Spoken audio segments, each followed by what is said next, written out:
How much have you missed the hoopla and everything that goes along with the Floyd Mayweather fight, including being in the ring? I mean, once you've been involved with something, you know, at such a high magnitude for so many years, it's more like repetition. It's more just like, you know, back to the drawing board. But you know, it's been great to see these young fighters. You know, it's been great, you know, to give knowledge to the young fighters, to try to help the young fighters become, you know, a household name. You know, that's really one of my ultimate goals, is to take one of, you know, the fighter that's under my banner or a young fighter and take them to that next level. So, you know, as far as with me, my thing was really just here we go again. You know, I've been here before, so I know what it takes. It is a unique opponent, though. What's been unique about your preparation for this fight? Just, you know, same old Floyd. You know, come to the gym, do what I have to do my normal workout. But you know, I'm a lot older now, so I have to let the body rest a lot more. I think the theory is that he'll be most dangerous in the opening rounds, because, and part of that being that you don't know exactly what to expect. Do you buy into that that's the most dangerous time for you, not knowing what you're going to see on the other side? I'm going to see a warrior. I know what I'm going to see. I'm going to see a fighter. I'm going to see a warrior. You know, like I spoke on yesterday, when I done an interview yesterday, it was a great thing that Joe Cortez was able to go into his training camp so he can learn, you know, about the rules, the Queenberry rules of boxing. I think it was a great thing, you know. What did you think? What did you make of Conor? I mean, you probably spent more time and saw more of him at the World Tour than you ever had before. What were your impressions? He's a fighter. He's a warrior, and you know, that's really it. I couldn't really, you know, it's not for me to worry about, you know, what he do on a day-to-day basis. I mean, how he fights, I have to worry about what I have to go out there and do. But I know I'm not going to overlook him, and that's why I've been in the gym, you know, pushing myself and working extremely hard. What if it turns out he is overmatched? Do you feel like there'll be a responsibility on you to carry him a little bit, to put on a show if you are outclassing? We'll just have to see once we get to that square circle. You know, my job is to go out there and execute the game plan. And like I said, I can't overlook any opponent, even if it's Conor McGregor. I can't overlook anyone. Nate Jones said there's been you know, some acknowledgement to the fact that he may come at you, like he was saying in the early rounds, and that you may be fighting, you know, for maybe the first time in a long time, like a real toe-to-toe type war. We'll just see. You know, I can't really say, as it's, you know what's so crazy is that we always have our teammates and everyone on his, you have people on his side communicating and saying certain things. I have people on my side communicating and saying certain things, but when it's all said and done, it comes down to the two competitors. You know, it comes down to the two fighters, the two warriors. You know, my dad can give me a brilliant game plan, but he can't fight. I mean, he can't get in there and fight for me. Same goes for Conor McGregor and his team.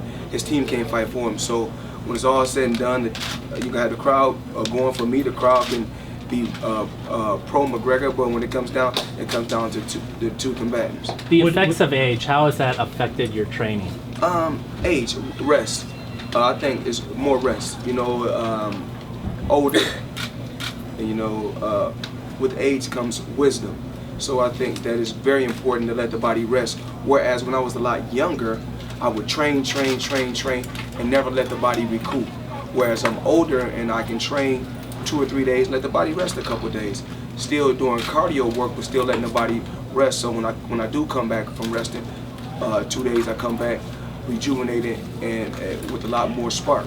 Would it ever enter your mind, I think we'll play out the one question, if you get into this and it's apparent early that he's not anywhere in your league and you could end it early, would it ever enter your mind about giving a show because this is such a huge event, or would you say, I need to end this in case something would happen later, I need to get it over? Well, you gotta realize that when it's something of this magnitude, you know, this is not just a fight.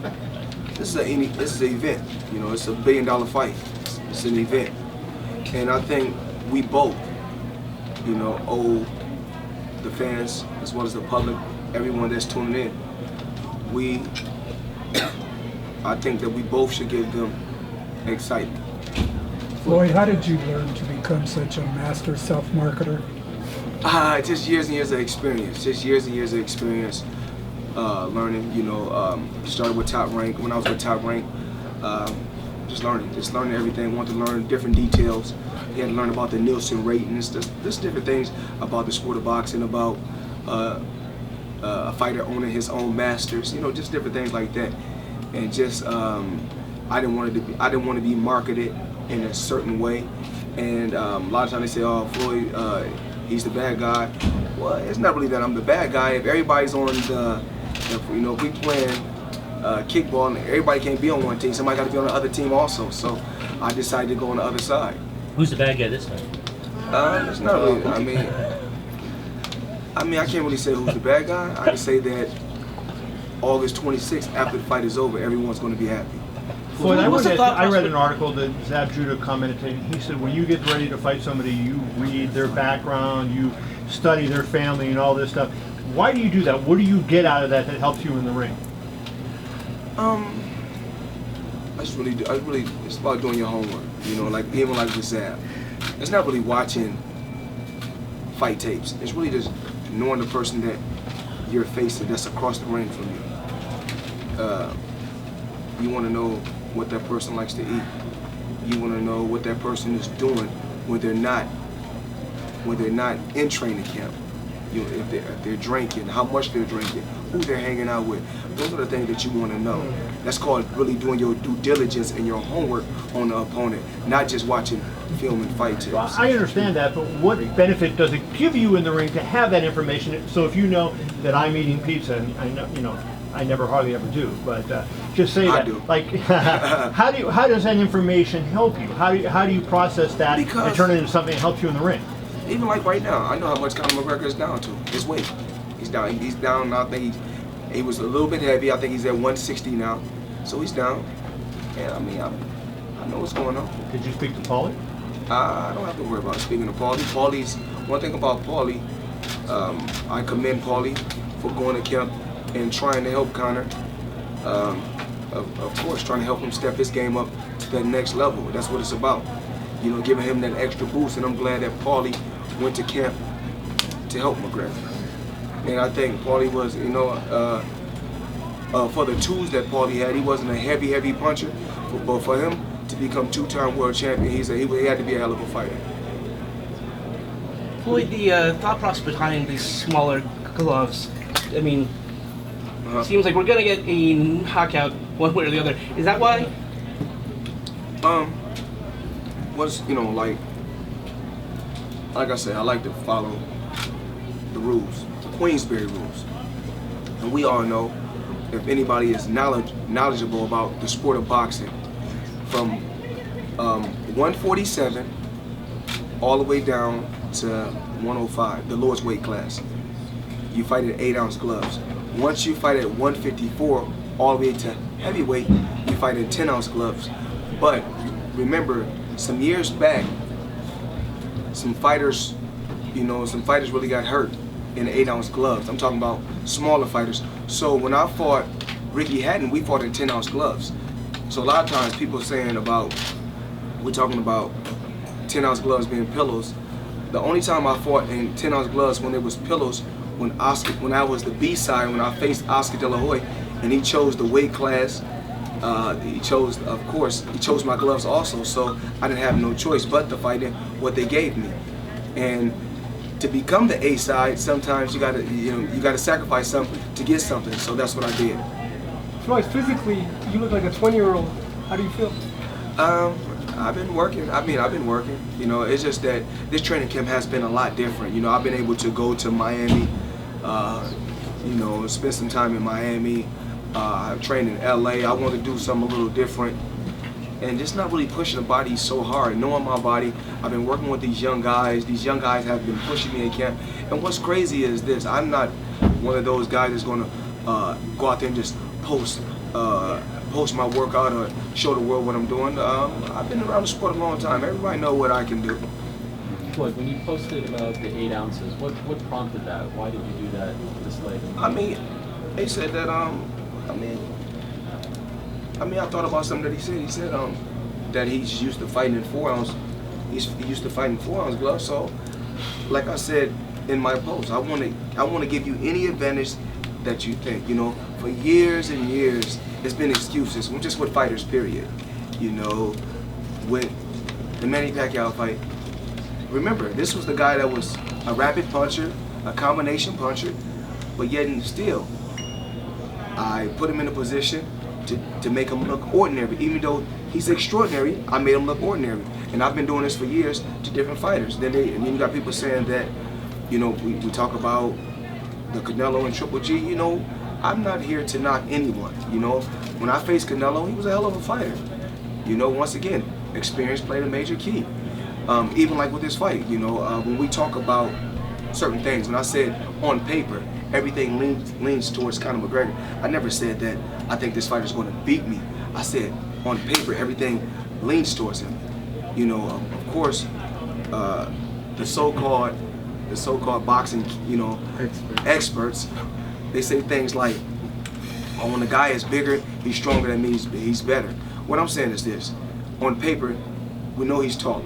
We know he has a longer reach. We know youth is on his side, okay? And I guess everybody's saying power is on his side. But I'm saying IQ is on my side, experience is on my side, and I think just fighting knowledge is on my side. So I never said that I feel that I'm going to lose. You know, I'm not going to get involved in anything if I think I'm going to take a loss. It's like me saying, yes, I'm going to invest my money, but I know I'm going to take a loss, but I'm still going to invest it. No, I'm going to tell the people what I truly believe and what it is on paper. Floyd, how is fighting a southpaw different for you in terms of preparation? People have said that you struggle with southpaws, but you've never lost one. Well, last time I checked, I was undefeated against, whether you was orthodox or southpaw, I was undefeated against you. So everybody can tell their own opinion. How is it different in preparation though when you're fighting someone with a different style? A fighter is a fighter. It doesn't matter. You know, with McGregor, he looks to come out. He's gonna come out and he's gonna keep switching. He's gonna keep switching. I know what he's gonna do. I already know. Like I said before, I already know what you're gonna do. You're gonna come out southpaw, then you're gonna switch the other way. You're gonna keep switching. But when you keep switching, all you're doing is burning energy.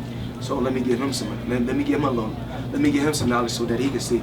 You know, as you keep switching, you're burning too much energy. If you get the 8-ounce or the 10-ounce gloves, do you still do you predict a knockout? If he's going, I'm saying that he believes that it's not gonna go past 4. And I believe that it's not going to go the distance at all. So he feels one way, I feel another way. We're both confident in our skills, and we'll just have to see. Do you have to finish him for this to feel like a win for you? Because I've heard some people say if he goes the distance, that's a victory for him. It is a victory for him. If he goes the distance, it's a victory for him. In my eyes, also. Floyd, at any point, has it gotten personal? On Monday, Stephen A. Smith, you said that, you know, some of the comments that he made, that he was going to do this for black people, and, you know, him wearing the jersey and things like that. Has he crossed the line at any point? I mean, I don't know nothing about a jersey. You know, everybody's entitled to wear whatever they want to wear. I don't know anything about a jersey. Only thing I spoke on with Stephen A. Smith, I spoke on, you know, disrespect. You know, like I said before, it's certain boundaries we just don't cross. You know, it's okay if he want to say certain things, even in a press tour. When I said something, I didn't want to be, you know, I didn't want to be negative towards lesbians or gays when I said something to him. So I apologize. You know what I'm saying? But you know, calling us monkeys, you gotta realize we went through years and years of, you know, I mean, just up and down.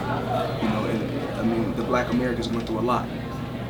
But I'm strong. I'm a strong individual. You know, we live and we learn, and hopefully, you know, after August 26th, you know, he won't be speaking the same language. When you landed in London, I understand that you came to the same airport and you briefly were in the same area. Did you talk to him at all privately backstage when you? It was crazy. You know, everybody was like, Mayweather and McGregor, this is staged. They're flying on the same jet. No, we're not. We wasn't flying on the same jet. For this tour, the tour was so huge. Normally on the tour, you know, in the past, before I had my own jets, Gotta put an S on it. We chartered. He had a jet that was chartered that had the same name from the same chartering company. I had the same jet that was chartered from the same company. It was all, you know, it's all under one umbrella. So what ended up happening was, and then I put my security on my jet, one of my jets, put them on the jet. So I guess every time he land, you see the same name. Then when I land, you see the same name. So like Mayweather and McGregor is on the same jet. But you gotta realize we was in 3 countries and 4 cities in probably 4 days, right? Yes. Okay, I want to make sure, you know, everything is right. You know, I'm still sharp. But did you, when you met in London at all, in the hangar area, did you talk to him? No, when I see him in New York, they showed in New York, I let him know, like, straight up. I'm letting everybody know what I said. I said, what's up, little dude? And whoever knows, I said, what's up, little dude? He was with all his guys. And at that particular time, I was just with all my female friends. You know how, you know how I say, having one is too close to having none. So I had about 4 of my girls. I think I had about 4 or 5 of my girls with me, and then my daughter was with me, and I was letting them know, you know, with or without my security or out my team, I'm still tough.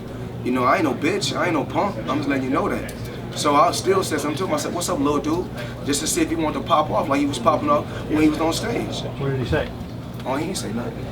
Oh, okay. Well, have you ever dealt with somebody with a personality like McGregor in all your boxing career? Do you remember anybody that's similar? He just, not bad. You know, he stole my blueprint, ran with it. But it's all right. You know, it's not, but I like it. Does it feel good to kind of not have to do Blueprint. Oh. So, you know, I've been doing the meat coats and the flashiness. You know, that was years ago. But he cool. Does it feel good to not have to carry all that weight to promote a fight? You got another guy on the other side that's doing a lot of this work.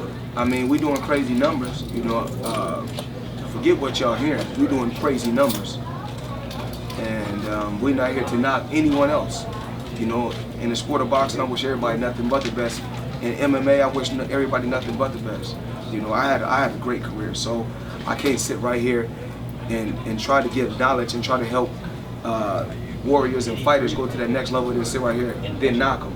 I can't do that. You know, when I'm the face of contact sports. And touch on that a little bit more. Floyd's responsibility is a lot more different than any other normal fighter because he's also the promoter. So he's having to kind of wear both hats and make decisions, and you know, so he just doesn't have to worry about just getting in shape. He has an incredible amount of responsibility overseeing everything the way that he wants things ran. Cut the AC on this one. Yeah, that's what he said. He's going. God damn, cut the joint. Leonard weighed in earlier on this, but with you being the promoter, are you disappointed at all that the fight's not a sellout yet? Our fight is doing unbelievable numbers. When I say unbelievable, we're up high in the numbers. The pay-per-view numbers will be unbelievable, and we will have a sold-out crowd. Yes. I'm not worried about that at all. And we're going to blow past our previous record, as I stated earlier. And my previous record is 72 million. Yes. Do you feel you're going to beat the Pacquiao pay-per-view numbers? Hopefully. We're on the pace. We're on the pace. And again, I'll touch on it again. Right now, where we're at today, in some of the categories, we've already surpassed Maypac. Can you give us an idea of the categories? Sure, some of the foreign numbers.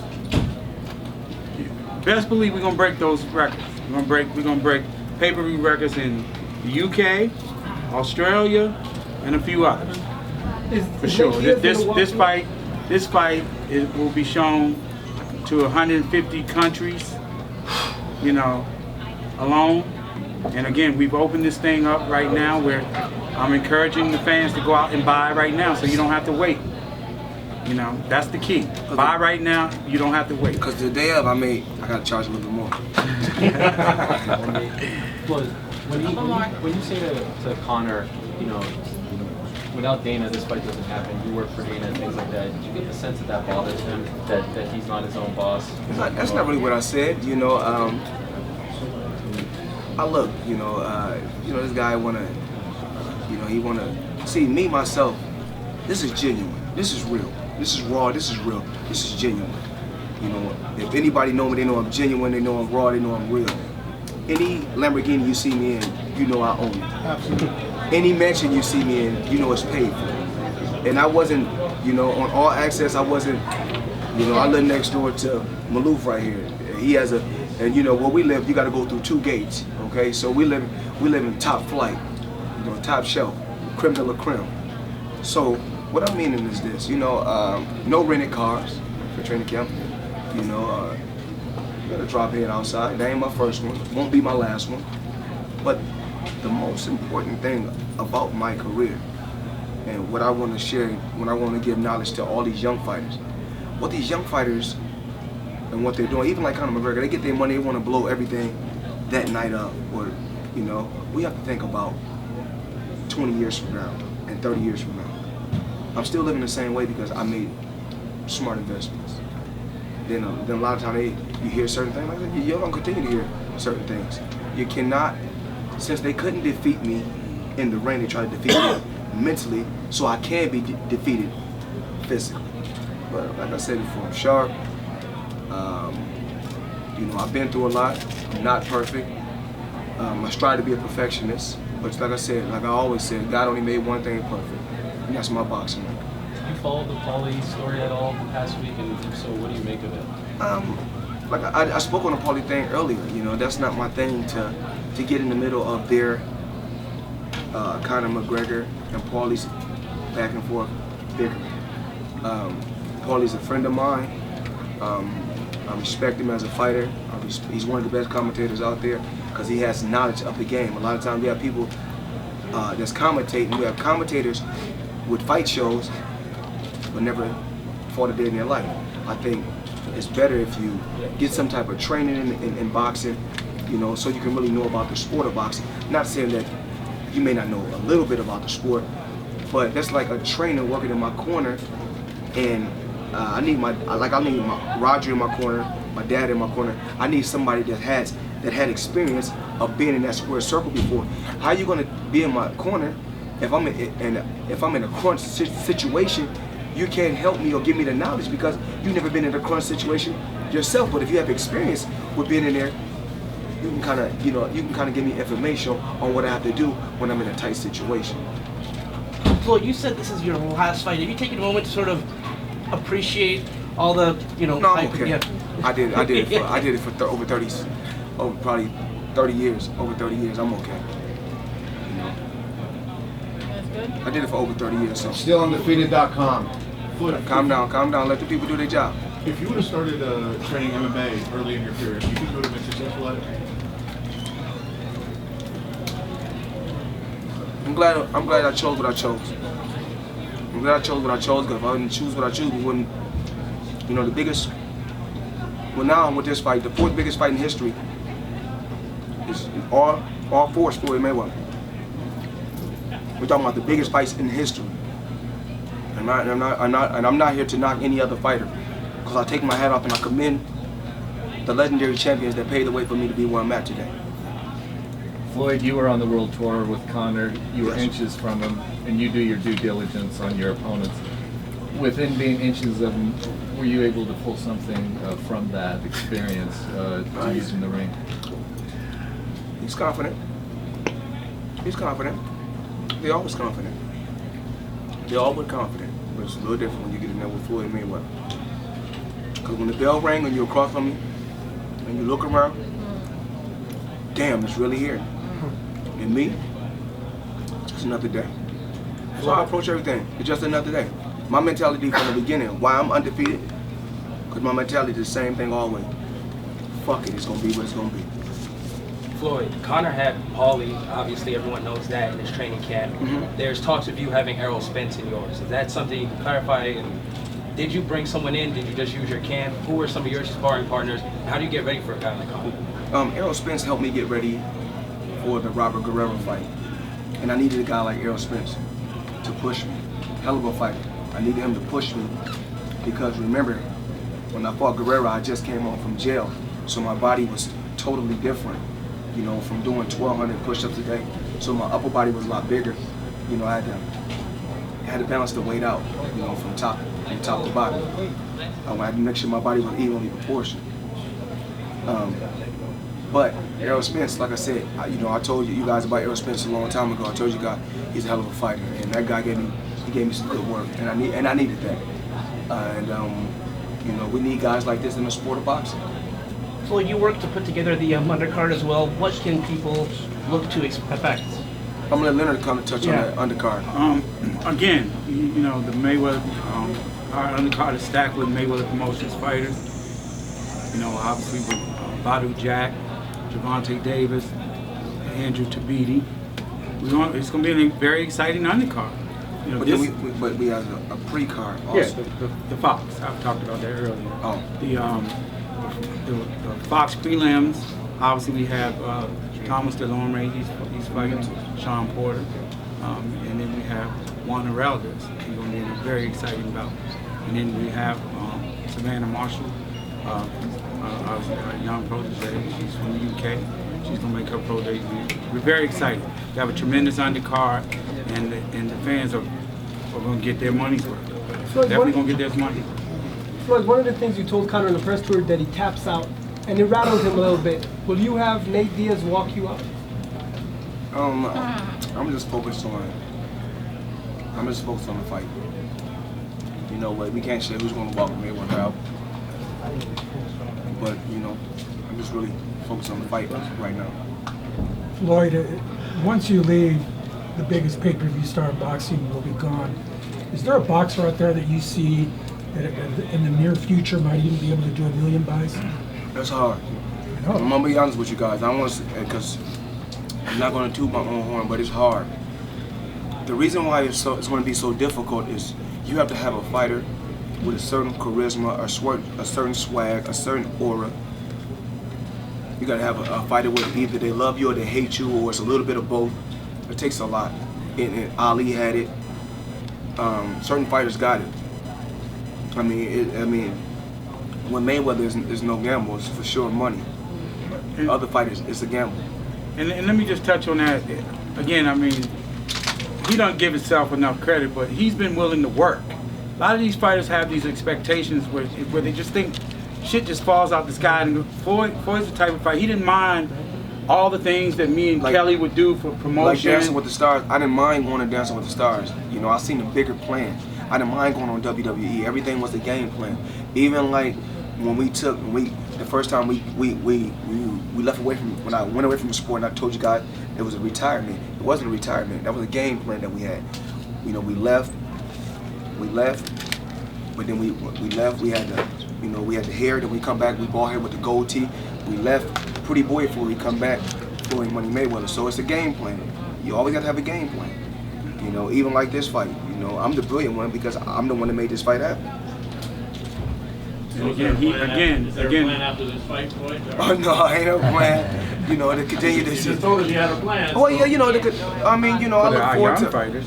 I just want to take the young fighters to the next level, but just continue to do what I'm doing. You know, do what I do, because there's a lot of people that's involved in my career, even like Boza Edwards. You know, I've been knowing former world champion Cornelius Boza Edwards for 21 years.